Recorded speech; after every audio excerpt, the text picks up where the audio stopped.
an overgrown forest mansion in the heart of Oregon that's rumored to house a number of restless spirits, a breathtaking park in Washington where the disturbing ghost of a murdered little girl with no eyes likes to greet visitors, and a weathered former prison in Idaho harboring the tortured souls of criminals still serving time from beyond the grave await on this list of some of the most haunted places in the Pacific Northwest.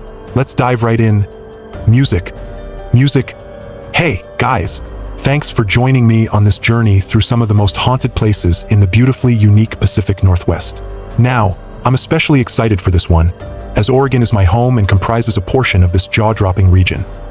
Recognized for its unparalleled and diverse natural expanses, including beaches, snowy mountains, rainforests, deserts, and more, for its vibrant cities, unique culture, near-endless outdoor activities, and of course, for its phenomenal beer, the PNW also holds a much darker reputation, one rife with classic ghost stories, tales of native curses, cryptids, and accounts of encounters with all things weird and otherworldly.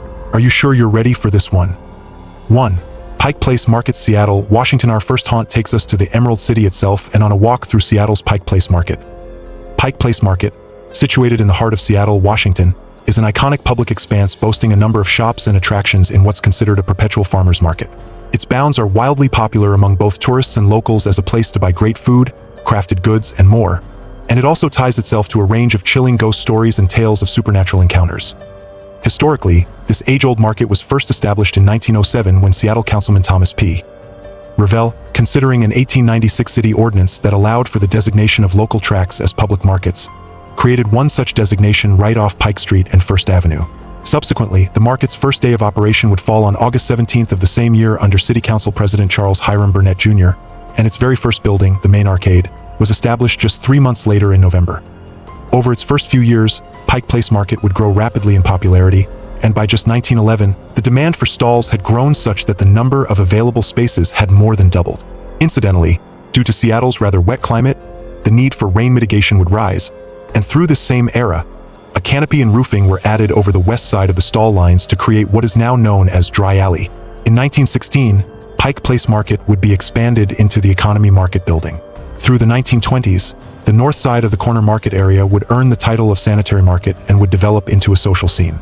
Around the same time, a new ordinance forbidding farmer stalls to be placed in the street nearly resulted in the whole of Pike Place being moved elsewhere. However, the City Council would eventually vote to retain the existing location and instead set to work on the expansion of the zone. In 1963, Pike Place would once again come under threat when a proposal to demolish the market and replace it with Pike Plaza was initiated. However, a strong public outcry would prevent its approval, and later in 1971, an initiative was passed that would officiate the market as a historic preservation zone while returning its management to public hands. Through the 1980s, the nonprofit organization Pike Place Market Foundation was established by the PDA under the purpose of raising funding for a free clinic, a senior center, low-income housing, and childcare centers. And in 1983, the Hilt Amendment or Agreement, which derived its name from City Councilman Michael Hilt, would regulate usage of day stalls equally between farmers and craftspeople. More recently, in 1998, the PDA would vote to end the Hilt Agreement in favor of an amended Lotta-Hilt Agreement, which was put into effect in 1999. And in 2008, Seattle would vote on and approve a 6-year property tax levy to fund crucial repairs and improvements to the market, all of which were completed by 2012. In the present, Pike Place Market remains open and ever popular, offering a range of interesting shops, attractions, events, touring options, and much, much more. Over its lifespan, Pike Place Market has also grown in infamy due to a range of stories of encounters with the otherworldly.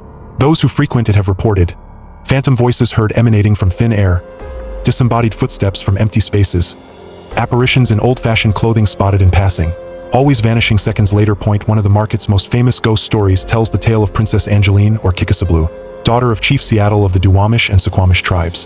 Through the 1850s, when Chief Seattle's people were barred from residing within the city, Kickasablu lived below Pike Street. She would pass on in 1896 at 85 years of age, after which her body was laid to rest in the Lakeview Cemetery. To this day, many have cited the distinctive spirit of this old woman in traditional tribal garb walking slowly through the market, especially near the stairs off Western Avenue. Several with blood ties to the Duwamish or Suquamish have spoken of encounters in which she's imparted significant wisdom upon them. Other reported hauntings include the apparition of Frank Goodwin, one of the original market founders, appearing in a turn-of-the-century 1900s suit, offering to guide new visitors around.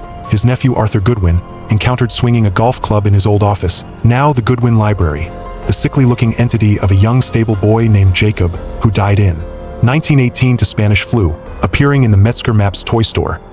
The spirits of both a tall man in a suit and another man dressed in suspenders and a newsboy cap, cited in Kell's Irish pub. Side note: Kell's probably deserves its own listing, expected in one of our future Washington uploads. A final Pike Place tale tells of an overweight barber woman who used to work the market. She would sing until her clients fell asleep, after which she would steal all of their valuables and leave them penniless in the alley. As the story goes, one night, the floor she worked on gave in, and she fell to her death. Now, the spirit of this woman has been sighted prowling the streets after dark, singing her haunting melody into the night. Point 2. Oregon State Capital, Salem, Oregon. Our second haunt has us exploring the heart of Oregon and touring its awe-inspiring Capitol building. The Oregon State Capitol, located in Salem, Oregon, is an iconic and historic structure hosting the state legislature and the offices of the governor, treasurer, and secretary of state.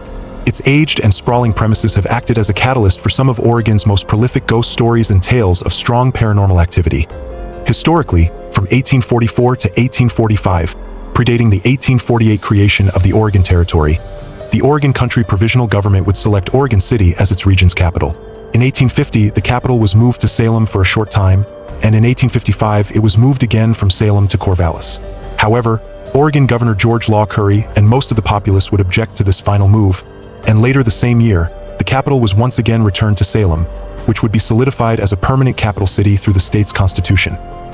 Circa 1864, construction of Oregon's first Capitol building was actually started back in 1854, but following the seat of government being moved so many times over that year, the project wasn't fully completed until late 1855. Unfortunately, this structure would only serve for a short time, as on December 29, 1855, it would burn to the ground in a very suspicious fire. After which, the old Holman building, located right where the modern Hilton Holman stands today, was utilized as a meeting space until a new structure was designed in 1859. Oregon would earn its statehood. In 1872, the legislature would appropriate $100,000 for the designing of a new capitol.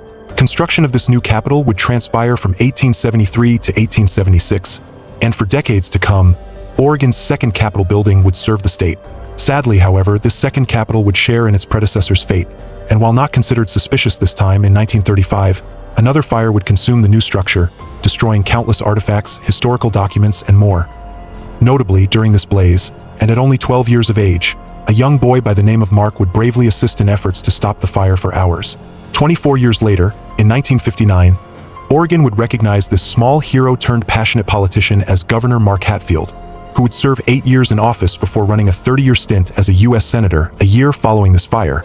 In 1936, construction of the third Oregon State Capitol building, the one still standing today, was started and would conclude by 1938 as the fourth newest capitol in the U.S., after which its iconic golden Oregon pioneer statue was added to its highest point.